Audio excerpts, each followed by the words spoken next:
Quando a gente olha para a paisagem de São José do Norte, ali no sul do Brasil, o que a gente vê? Dunas, lagoas, o mar. Mas e se eu te disser que, bem debaixo dos nossos pés, existe uma história muito, mas muito mais antiga? É nessa história que a gente vai mergulhar hoje. Tenta imaginar esse lugar.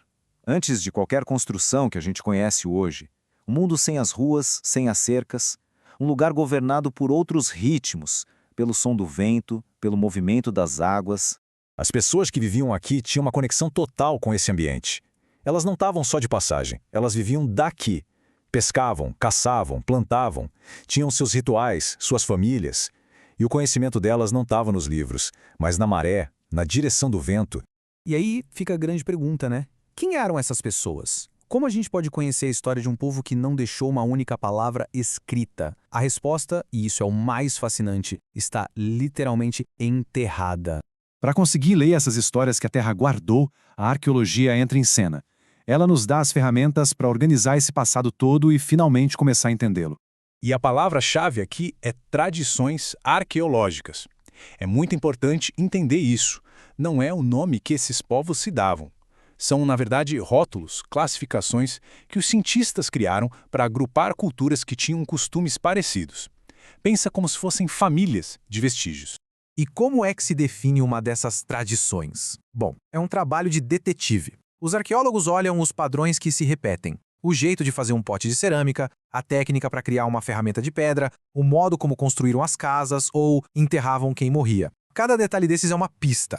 E aqui em São José do Norte, essas pistas revelaram 3 grandes grupos, 3 tradições que ocuparam o mesmo território, mas em épocas diferentes. A mais antiga de todas é a tradição Umbu. Depois veio a Vieira e, por último, a mais recente, a tradição Tupi-Guarani.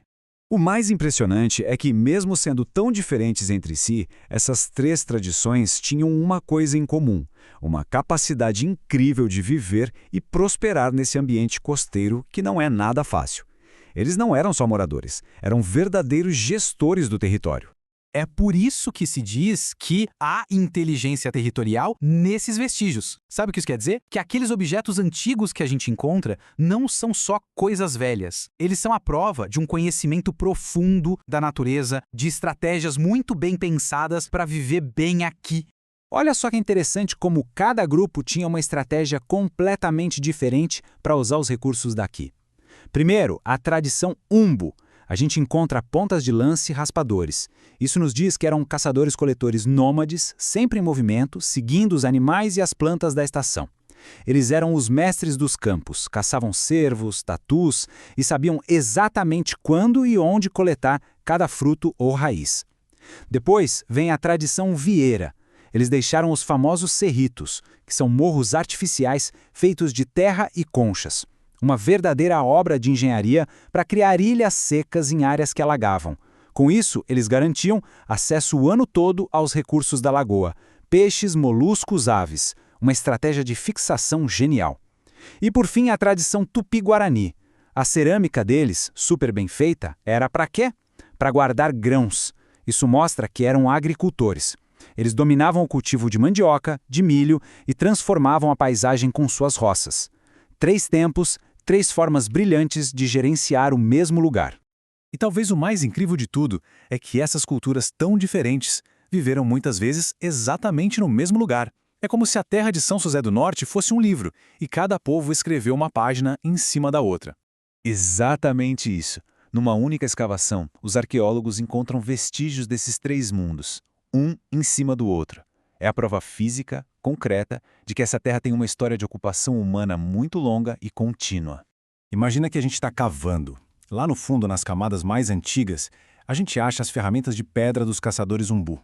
Um pouco mais para cima, os restos dos cerritos da tradição Vieira. E bem na superfície, a cerâmica toda decorada dos agricultores Tupi-Guarani. É literalmente uma viagem no tempo, de baixo para cima. O que isso tudo nos mostra? Que esse território nunca foi uma coisa parada no tempo. Ele sempre esteve em movimento. É uma história de continuidade, de um povo chegando depois do outro e de uma transformação constante, tanto pela mão das pessoas quanto pela força da própria natureza. Mas, sabe, entender toda essa história não é só uma curiosidade sobre o passado. Tem lições muito poderosas aqui para nós hoje. Ecos que batem direto nos desafios que a gente enfrenta agora. O grande conhecimento que esses povos tinham era como viver nesse ambiente que é super dinâmico. Pensa bem, é uma faixa de terra espremida entre a Lagoa dos Patos e o Oceano Atlântico. É um lugar instável por natureza. E eles sabiam lidar com isso. Eles entendiam de ciclos de resiliência. E aqui vem a conexão mais forte com o nosso tempo. Para esses povos, se adaptar não era uma emergência, era o jeito normal de viver. Muito, mas muito antes da gente sequer ouvir falar em mudanças climáticas, eles já lidavam com a subida do nível do mar, com a mudança dos ventos, com a necessidade de se ajustar a um planeta que não para de mudar. Eles deixaram suas marcas, suas ferramentas, sua inteligência gravada na paisagem. E isso nos força a fazer uma pergunta final que é inevitável. Olhando para a nossa própria ocupação, para as nossas marcas, o que nós estamos deixando para as futuras gerações que, um dia, talvez, vão escavar a nossa história?